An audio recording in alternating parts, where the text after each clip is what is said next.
Hello বন্ধুরা, কেমন আছো সবাই? আশা করি সবাই খুব ভালো আছো। তো কি ভাবছো যে এত বড় একটা কার্টুন নিয়ে কি করবে? তো কার্টুনটা নিয়ে কি করব সেটা জানার জন্য ভিডিওটা পুরো দেখতে হবে। তো চলো পুরো ভিডিওটা দেখা যাক। তো একটা কার্টুন ঘরের কোণে পড়েছিল, তো ভাবলাম কার্টুনটা যেহেতু এমনি আছে, তো চলো সামনে যেহেতু রথযাত্রা, তো কার্টুনটা দিয়ে রথ তৈরি করি। আর যেই কার্টুনটা পরিষ্কার করে এনে ঘরে রেখেছি, মেয়ে তো খুব আনন্দে ও তার ভেতরে ঢুকে একেবারে লুকোচুরি খেলা শুরু করে দিয়েছে। কিছুতেই ওর ভিতর থেকে বের হবে না। যতই বললি বের হতে, ও আরও বেশি চিৎকার করতে শুরু করে। তো যাই হোক, ওকে বের করলাম। তারপরে বোর্ডটা কাটাকুটি শুরু করলাম। প্রথমেই আমি বোর্ডের ডিজাইন মানে কাটিংগুলো করে নিলাম, যে কোথায় কোনটা বসাবো সেটা ঠিক করার পরে এবার কাটিংগুলো করে নেওয়ার পর আমি একটার পর একটা আঠা দিয়ে জুড়তে শুরু করলাম। আর আমার মেয়েও আমাকে হেল্প করছিল, ও যেগুলো কাটা হয়ে গেছে সেগুলো আঠা দিয়ে বসাতে শুরু করেছে, আর আমি বাকিগুলো কাটছি। তো রথে যেহেতু দেরি নেই, তো মেয়ের আবদার পূরণ করার জন্য আমাকে রথটা তৈরি করতে হচ্ছে। আমি আগের থেকে ভেবেছিলাম, কিন্তু সত্যি সত্যি তৈরি করবো এমনটা ভাবিনি। কিন্তু মেয়ে আবদার করলো যে না, আমাকে রথ তৈরি করে দাও, আমি এবার রথের নিজের মতো করে একটা রথ সাজিয়ে গুছিয়ে রথ নিয়ে বেরোবো। তো দেখা যাক রথটা ঠিকঠাক করে তৈরি করতে পারি কি না, যেহেতু রথে মাত্র কয়েকটা দিন বাকি আছে। তার উপরে তোমরা তো জানোই আমার একটা ছোট্ট পুচকি মেয়ে আছে, ওকে নিয়ে কাজ করা মানে তো একটা বিরাট যুদ্ধক্ষেত্র তৈরি করা আর কি। দেখো ঘরের অবস্থাটা কি করেছে ও, মানে আমরা কাজ করছি আর ও সব ছড়িয়ে ছিটিয়ে বেড়াচ্ছে, একবার এটা মুখে দেয় ওটা মুখে দেয়, সব কিছু মানে নিয়ে ও খেলা করে। তো এখানে একটার পর একটা বোর্ড বসানো হয়ে গেছে, তার উপরের ভাগের যে বোর্ডটা সেটাও বসানো হচ্ছে। এর উপরে আমরা চূড়াটা বসাবো। তো গত 2 দিনে আমরা এইটুকু রেডি করতে পেরেছি, দেখা যাক আর সামনে 2 দিন আছে, এর মধ্যে আমাদের রথটা কমপ্লিট হয় কি না। এখন চূড়াটা রেডি করা হয়ে গেছে, এবার চূড়াটা বসাবো। এটাকে আঠা দিয়ে সেট করতে হবে।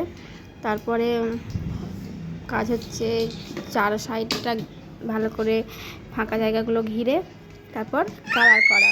আর কালার করার পরে আমরা কলকা করব, রথটাকে সুন্দর করে সাজাবো, রং করব। তো দেখা যাক কতটা পারি।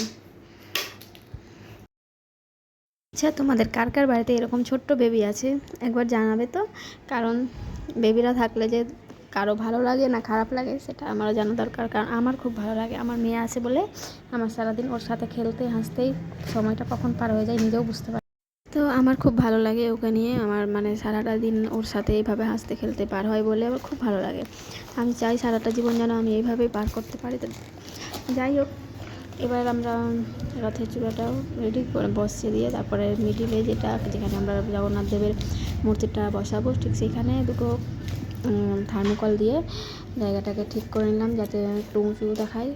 সিংহাসন টাইপের করে নিয়েছি, থার্মোকল বসে তার উপর একটা কাপড় পেরে দেবো, তাহলে সিংহাসনটা রেডি হয়ে যাবে। এবার সাইডের ফাঁকা জায়গাগুলোতে থার্মোকল বিদিশাকে পাঠিয়েছি উপরের ঘরে যে রঙগুলো রাখা আছে সেই রঙগুলো আনতে।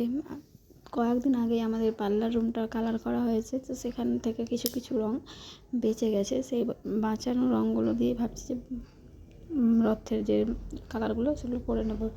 দেখা যাক কতটা পারা যায়, তারপর যদি দরকার হয় তখন কেনা যাবে।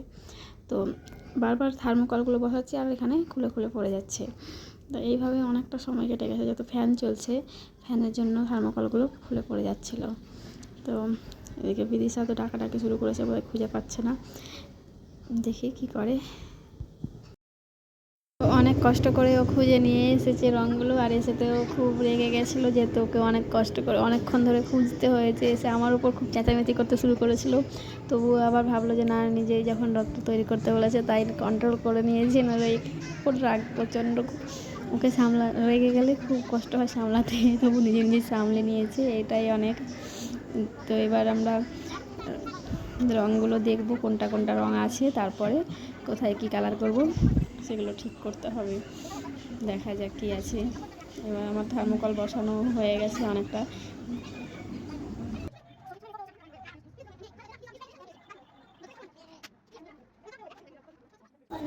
তো এরপরে ওর বাবা আর ওরা দুজনে মিলে রথটা রং করা শুরু করে দিয়েছে, যেহেতু ও খুব ইচ্ছে ছিল রং করব নিজেই, তো সবটা পারবে না বলে ওর বাবা করে দিচ্ছিলো আর কিছু কিছুটা ও করছিল। এবার পুরোটা আগে সাদা রং করে নিব, তারপরে যেখানে যেটা কালার মানাবে আর সেই মতো কালার করবো আমরা। তো দেখা যাক কোনটা কোথায় কালার বসাই। আর আমি আর বাবা সাদা রংটা করে নিচ্ছি, আর মা যখন রং করবে তখন পরে ডিজাইন করে করবে, ততক্ষণ আমরা সাদা রংটা করে নিলাম। দেখতে থাকো। ওরা যতক্ষণ রং করছে ততক্ষণ আমি আমার ছোটো মেয়েকে একটু খাইয়ে ঘুম পাড়িয়ে দেবো, যাতে তারপরের কাজগুলো আমি ঠিকমতো করতে পারি। তো আজ আমাদের রথ তৈরির 4 দিন চলছে, আর মাত্র 1 দিন সময় আছে। আর এখন তো সন্ধে হয়ে গেছে, জানি না এরপরে আর কতটা করতে পারবো। এখন ঘুমোলেই আমি পারবো করতে, না হলে তো বিরক্ত করলে কলকাগুলো করা ঠিকঠাক হবে না। তো দেখি ওকে ঘুম পাড়াতে পারি কি না, তারপর তখন তোমাদের সাথে দেখা হবে। কালার করতে করতে সন্ধে হয়ে গেছিলো, আর এদিকে ছোটো মেয়ে ও খুব বিরক্ত করছিল, তাই কালারটা শুকোতে দেওয়ার জন্য ছেড়ে দিয়েছিলাম। এবার ওরা যখন ঘুমিয়ে পড়েছে, অনেকটাই রাত হয়ে গেছে, এখন প্রায় 1:30টা বাজে ঘড়িতে। তো এখন আমি ভাবলাম যে যেহেতু কালকেই রথ, আমাকে সারাদিনের মধ্যে রথটা তৈরি করে কমপ্লিট করতেই হবে, তাই এই সময়টাই কাজে লাগাচ্ছি। আর আমার ঘুম আসছিল না, যেহেতু মাথায় একটা চিন্তা ছিল যে না রথটা রেডি করতেই হবে, তাই আর কি যখন ওরা ঘুমিয়ে পড়েছে আমি এই সুযোগে বাকি কাজগুলো করতে শুরু করেছি। তো প্রথমে চূড়ার উপরটাতে ইয়েলো কালার করেছি। ইয়েলো কালারটা আমি করিনি, মানে আমার বর করে দিয়েছে। ওরা যখন ঘুমোচ্ছিল, আমি যখন ওদেরকে ঘুম দিচ্ছিলাম আর কি, তখন ও কালারটা করে দিয়েছে। তারপরে আমি লাল কালার ফেব্রিক দিয়ে বর্ডার করে তার মধ্যে ব্লু দিয়ে কিছু একটা কলকা আর কি লতানো টাইপের করে দিচ্ছি। আর মিডিলটা যেখানে মূর্তিটা থাকবে তার চারদিকে সেই আর্ট পেপার দিয়ে একটু ডিজাইন করে গেটের মতো করে দিয়েছি, যাতে দেখতে ভালো লাগে।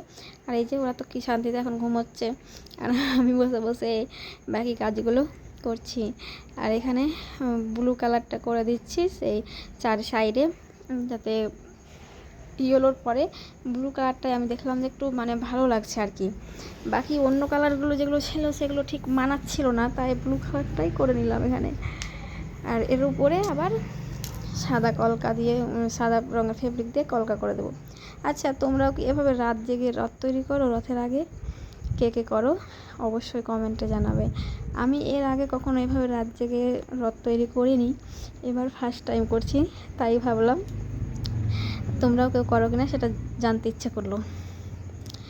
গত বছর রথ তৈরি করেছিলাম জাস্ট একটু ছোট্ট করে কার্টুন বোর্ডের উপর আর্ট পেপার জড়িয়ে রথ তৈরি করে দিয়েছিলাম মেয়েকে, তাতেও ও খুশি হয়েছিল। তো এবার বলেছিল যে না, গতবারের থেকে এবার একটু যেন রথটা ভালো হয়, তো তাই জন্যই আমার এই প্রচেষ্টা আর কি।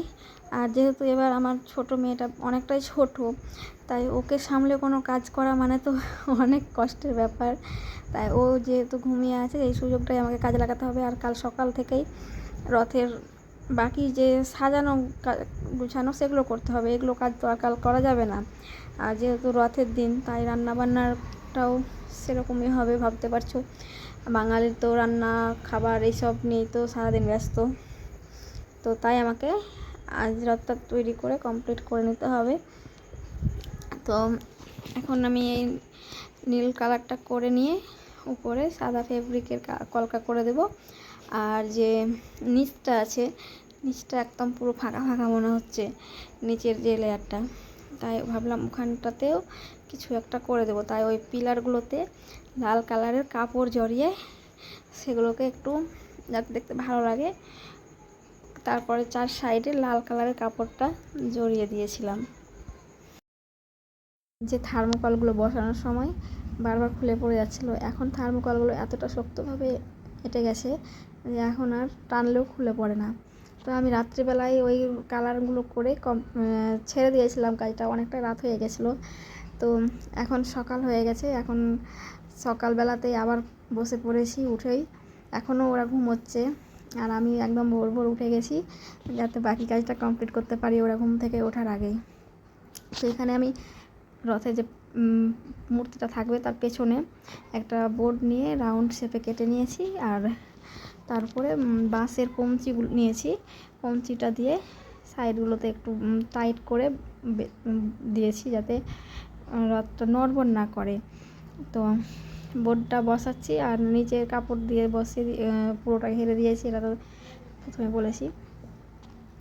আর কাপড়ের ভেতরেও আমি কয়েকটা জায়গাতে বাঁশের কঞ্চি বসিয়ে দিয়েছি, যাতে রথটা টানার সময়তে খুলে পড়ে না যায়, যেহেতু এটা কাঠবোর্ডের কাজ।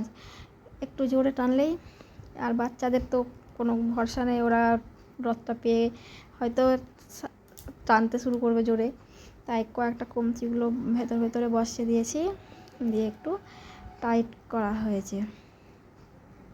এখন সকালে অনেকটা বেলা হয়ে গেছে, এরপরে ভাবলাম যে এটা কমপ্লিট করে আমি স্নান সেরে আবার রান্না বান্নার দিকে যাব। তো যতক্ষণ ওরা ঘুমোচ্ছে ততক্ষণ একটু হাত চালিয়ে কাজটা একেবারে কমপ্লিট করেই নিই, যাতে এরপরে আর তৈরির কাজটা করতে না হয়। এরপরে আরও অনেক কাজ আছে, যেমন ফুল টুল দিয়ে সাজাতে হবে, মেয়েদেরকে রেডি করতে হবে। এইসব করতে করতে কটা বাজে কি জানি, দেখা যাক। তো বোর্ডটা যেহেতু কেমনই একটা দেখাচ্ছিল পেছনে, তাই একটু কালার করে নিলাম, সাদা কালার দিয়ে বোর্ডটা ঢেকে দিলাম। তা দেখার পরে তোমাদের কেমন লাগবে আমি জানি না, তবে আমি যে এই রথটা তৈরি করেছি এটা ভেবে আমারই ভীষণ আনন্দ হচ্ছে। আর বিশ্বাস করো, আমার খুব খুব ভালো লেগেছে আমার নিজেরই, যে আমি একটা এত সুন্দর জিনিস তৈরি করতে পেরেছি। আর রথটা তৈরি করতে আমাকে অনেকটাই কষ্ট করতে হয়েছে, যেহেতু আমার মেয়েটা খুব ছোট, ওকে সারাদিন সামলানোর পর, সংসারের কাজ করার পরে আর এরকমভাবে একটা রথ তৈরি করতে পেরেছি, এটা ভেবেই আমার খুব আনন্দ হচ্ছে। তো আর বেশি সময় নেই, তাই সবাই এখন লেগে পড়েছে। আর এখানে আমি ওকে একটু বললাম যে পেছনটা একটু সাজিয়ে দাও, অনেকটা টাইম নষ্ট হয়ে যাচ্ছে আমি একা করলে, তাই ও আমাকে একটু মধ্যে মধ্যে যে নীল কালারগুলো এগুলো করে দিয়েছে। আর এখানে সবাই এসে পড়েছে, যেহেতু আর কিছুক্ষণের মধ্যেই রথটা টানতে হবে। যেহেতু আমাদের এখানে রথ উৎসব হয়, তাই ওরা প্ল্যান করেছে যে এই রথটা ঘুরিয়ে নিয়ে আসার পরে ওরা সবাই মিলে রথের মেলাতে যাবে। বাড়ির পাশে একটা রথ উৎসব হয়, রথের মেলা হয়। তো তার জন্য আমাকে খুব তাড়া দিচ্ছিলো, আমি ফুলগুলো দিয়ে রথটাকে এখানে সাজিয়ে দিচ্ছি। আর তারপরে সাজানো হয়ে গেলে প্রসাদ তৈরি করতে হবে। প্রসাদ নিয়ে ওরা বলেছিল যে আমরা যখন রথটা নিয়ে যাব পাড়াতে, সবাইকে প্রসাদ দিতে দিতে যাব। তাই প্রসাদেরও ব্যবস্থা আমি করেছি, ফল মিষ্টি এসব আনিয়েছি। আমি জানি না এগুলো কীভাবে কী করতে হয় না হয়, তবে আমি যতটা পেরেছি চেষ্টা করেছি ওদের কথা মতো আর কি। আমি ভাবি যে প্রত্যেকটা বাচ্চার মনেই ঈশ্বর বাস করেন, তাই ওরা যেটা বলছে, ওরা যেটা আমাকে করতে বলেছে, আমি সেইভাবেই আর কি ফল মিষ্টি ফুল সব সাজিয়ে দিয়েছি। আর ওরা তো সবাই খুব খুব রথটা দেখার পর প্রচণ্ড খুশি হয়েছিল আমার মেয়ে, যে মা এত সুন্দরভাবে তৈরি করবে, আমিও বুঝতে পারিনি তুমি এতটা সুন্দর করতে পারো। তো এখানে নিচে যে পাটটা, এখানে আমরা প্রসাদের থালাটা রাখবো, আর উপরে যে মূর্তিটা রাখা আছে সেইখানে ছোট একটা থালাতে জগন্নাথ দেবকে মিষ্টি অর্পণ করব। তাই যে এখানে তোমাদের পুরো রথের যে লুকটা সেটাকে আগে দেখিয়ে দিই, দেখো তো, এবং তোমরা বলো যে কেমন হয়েছে, জানাও অবশ্যই। তো এই হচ্ছে আমার জগন্নাথ দেবের রথ ফুল লুক। আর জগন্নাথ দেবকেও এখন বসিয়ে দিয়েছি আমি এখানে, একটু ওদের পুজো দিয়ে ওদেরকে বললাম যে তোরা নিয়ে যাবি, তার আগে একটু আমি পুজো দিয়ে দিই। এখানে সবাই দাঁড়িয়ে আছে নিয়ে যাওয়ার জন্য। জাস্ট ফুল ফল সব অর্পণ করে রথের দড়িটা ওদেরকে ধরিয়ে দিয়েছি, যে যা এবার তোরা নিয়ে যা। আর ওরা অনেকটাই ঘুরিয়েছিল। তোমরা রথযাত্রার আগে কে কে এভাবে রথ তৈরি করেছো অবশ্যই জানিও। আর রথটা যদি ভালো লাগে অবশ্যই কমেন্ট করো যে কেমন হয়েছে জানিও। আর বাচ্চারা এখানে রথটা হাতে পেয়ে তো খুব খুশি, ওরা সবাই মিলে খুব রেডি হয়ে একদম শুরু করেছে রথ টানতে। এখানে নিয়ে যাচ্ছে আমাদের পাশে যে একটা মন্দির আছে, কালী মায়ের মন্দির, সেখানে নিয়ে যাচ্ছে। কেউ এরা সবাই মিলে করেছে কি, কেউ খোল বাজাচ্ছে, কেউ করতাল বাজাচ্ছে, আবার মেয়ে এখানে গঙ্গা জল সেটাতে নিয়ে যাচ্ছে। এগুলো কিন্তু ওদেরকে কেউ বলে দেয়নি, ওরা সবাই নিজে থেকেই করেছে। যাই হোক, ওরা হয়তো দেখেছে বা যাই যেভাবেই হোক ওরা জেনেছে যে এরকমভাবে নিয়ে যায়, আমিও জানি না, ওরা নিজেরাই দিয়ে যাচ্ছে। আর আমার ছোটো মেয়েকেও এখানে সঙ্গে নিয়েছে, একজন কোলে নিয়েছে যে ওকেও নিয়ে যাব। সবাই মুখে জয় জগন্নাথের ধ্বনি দিচ্ছে।